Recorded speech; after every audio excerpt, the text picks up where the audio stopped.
Circassian is a language in the Northwestern Caucasian branch of Caucasian languages. Circassian and Abkhaz are sister languages within this branch. Circassian people call their language Adyghebze or Adyghabze. There are various hypotheses on a possible relationship between Circassian and Hattic, one of the ancient languages of Anatolia. With the exile of most Circassians to the Ottoman Empire during and after the Caucasian-Russian War, which ended on May 21, 1864, the Circassian speakers became geographically dispersed. Within the borders of the Ottoman Empire, the Circassian people were placed in the Balkans, Anatolia, and the Middle East. With the fall of the Ottoman Empire, they found themselves in different nation-states. Circassian is spoken today in Syria, Jordan, Israel, and Turkey, where there is a large Circassian diaspora outside of the Caucasus. My name is Bislanja Loka.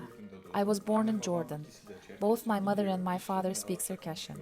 They spoke Arabic at work and then they spoke Arabic at home after work. They did not speak to each other in Circassian all that much. I used to speak Circassian mostly with my grandmother growing up. That's because she didn't speak Arabic. Her native tongue was Circassian, and she spoke Circassian until the day she died. Circassians, who originally remained in the Caucasus, on the other hand, were resettled, concentrated in certain areas. In the early years of the Soviet Union, autonomous administrative structures were established in places where the Circassian population was relatively dense. Today, the Circassian-speaking population in the Caucasus mainly lives in the republics of Adyghebze, Karachay-Cherkessia, and Kabardino-Balkaria, in the Krasnodar and Stavropol Krais of Russia, and the Mozdoksky district of North Ossetia. Circassian is divided into two dialects. The Western dialect, or Western Circassian, historically spoken in the region between the Kuban River and the Black Sea, is divided into the dialects of Abzekh, Bjedugh, Chemirkoy, and Shapsugh. Today, it is the official language in the Republic of Adyghebze. According to 2010 data, it is spoken by 129,419 people. The Eastern or Kabardian dialect consists of the dialects Kabardian, Kuban-Zelentuk, Besleney, and Mozdok. It is the official language in the Republic of Kabardino-Balkaria and Republic of Karachay-Cherkessia and is spoken by 587,547 people. Circassian is one of the notable languages of the world in terms of its phonetic wealth. The number of consonants in its inventory attracts attention in particular. West Circassian has 57 consonants and 7 vowels, whereas East Circassian has 48 consonants and 7 vowels. Circassians encountered writing systems very early on. Circassian words written in the Greek alphabet are found on coins and tombstones belonging to the Scythian kingdom founded 4th century BC. Although this tradition lasted until the Middle Ages, the Circassians did not have a standardized writing system as they did not have a central state structure. The first attempts at an alphabet started at the beginning of the 19th century. Ivan Gratsilevsky, an Orientalist professor at the St. Petersburg State University, tasked with teaching Circassian officers Russian, created an adaptation of the Russian alphabet in order for the officers to communicate with each other. This, in turn, gave the young officers in the Guards unit the idea to create an alphabet for the Circassian language.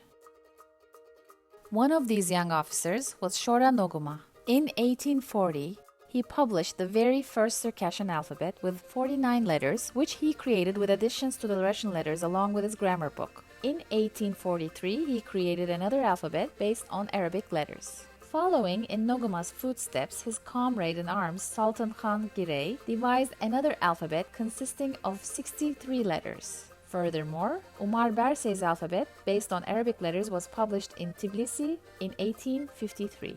The day Bersey's alphabet was published, March 14th, has been celebrated as the Circassian Language Day since the year 2000. Although some Russian linguists and Circassian intellectuals tried to come up with Circassian alphabets towards the end of the Tsarist period, these efforts were not supported by the state, and the conditions of the Circassian people at the time did not allow writing to be a tool of education and enlightenment. According to the 1920 census, the proportion of illiterate Circassians in the Caucasus was over 90%. After the fall of the Tsarist Russia and the creation of the Soviet Union in 1922, work began on creating alphabets for people without a script. During the first period of the Soviets, the alphabets devised were in Arabic, Latin, and finally Cyrillic script, respectively. The projects for the two dialects of Circassian were conducted separately. For Western Circassian, the Arabic script Circassian alphabet was used from 1918 to 1927. In 1927, the Latin script-based alphabet, prepared by the Russian linguist Nikolai Yakovlev and his Circassian colleague Daoud Ashamov, was adopted for education in the Adyghebze Autonomous Region. In 1938, this was changed to the Cyrillic alphabet prepared once again by Yakovlev and Ashamov. For Kabardian Circassian, spoken in the Kabardino-Balkaria and Karachay-Cherkessia regions, Arabic script-based alphabets were used between 1917 and 1923. Latin script-based alphabets were used from 1924 to 1936. And from 1936 onwards, the Cyrillic alphabet devised by Tuta Borikwe was adopted, which is still in use today. Because the number of sounds of Western and Eastern dialects differ, the number of letters in their alphabets is also different. There are 66 letters in the Western Circassian alphabet and 59 letters in the Kabardian alphabet. Studies on language in the Ottoman Empire, where the vast majority of Circassians lived, began at the end of the 19th century. Ahmet Cavit Pasha prepared a Circassian alphabet adapted to Arabic script and printed it in Istanbul in 1897 and prepared compilations of folk literature. With the establishment of the Second Constitution era, Circassian Unity and Solidarity Association, active between 1908 and 1923, of which Ahmet Cavit Pasha was the president, published their journal Guaza with this alphabet. Literary and religious books were printed with the alphabet as well. In the following period, Circassian intellectuals prepared a large number of alphabets based on Arabic and Latin scripts. The first educational institution in the history of the Circassian diaspora was the Circassian Cooperation School, which opened its doors in Istanbul in 1910. Until its closure in 1914, Circassian education in this private school was carried out in the Arabic script.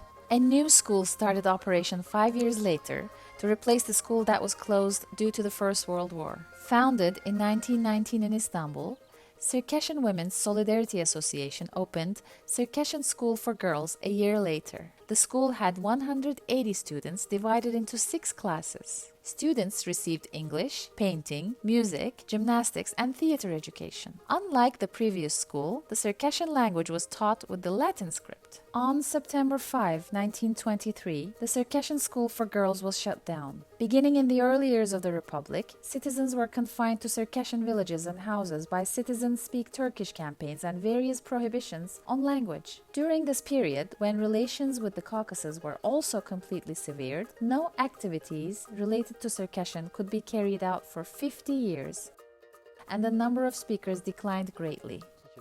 Our fathers had to go through all the bureaucracy with what little Turkish they knew in the government buildings, trying to explain themselves with a few sentences worth of Turkish. This was very hard. This put both them and the people they had to deal with in a tough spot. That's why they always told us, whatever you do, don't use this language. Learn Turkish. We see today what this has cost us. Circassians in Turkey first began to contact and visit the Caucasus in the 1970s and were then introduced to Circassian books printed in the Cyrillic alphabet.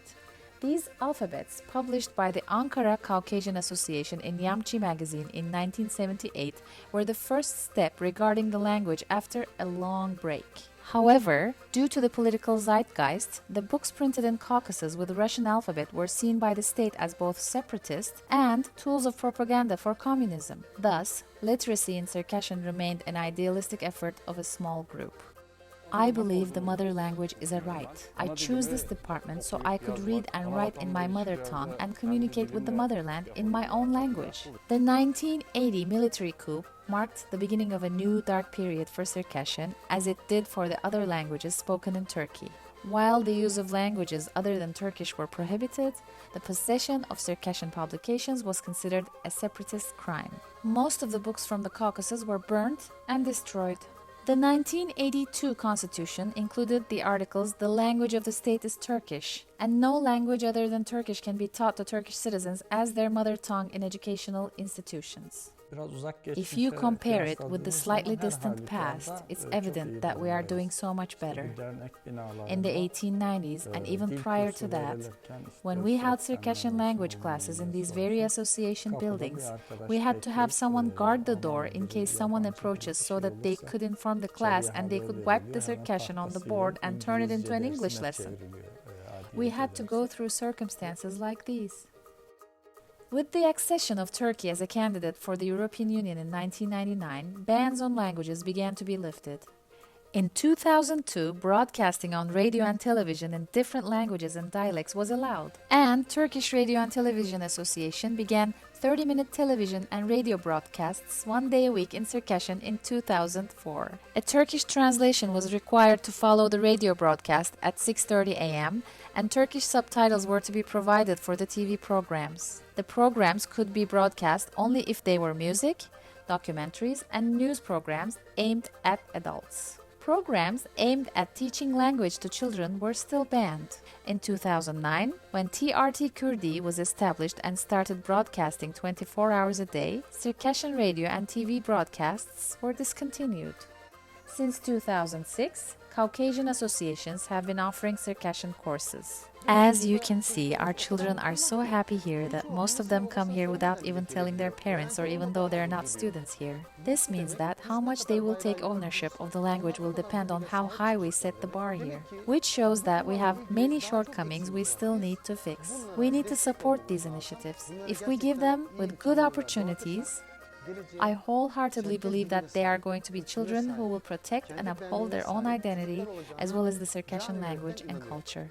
The second important step in language teaching was the establishment of Circassian language departments at Kayseri Erciyes and Düzce universities. The Circassian language and culture program at Kayseri Erciyes University, although founded in 2011, only started to take students in the 2018-19 academic year. The Circassian language and literature program at Düzce University was established in 2013. Difficulties in finding teachers and lack of educational materials stand as obstacles to teaching Circassian.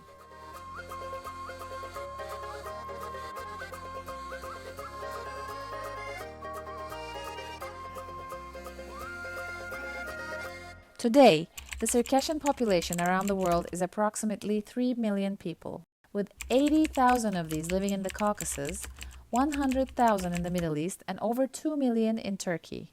While Circassian people have the right to education in their mother tongue in Israel and the Caucasus, they do not have this right in any of the other countries, and their mother tongue education is limited to elective lessons. According to the data from UNESCO, Circassian is one of the endangered languages of Turkey. The number of its speakers is on a sharp decline, and the rate of acquisition as a mother tongue by children is very low. There is no hope, no civilization, nor art left, no past, and no future. The people themselves die when their language dies one day.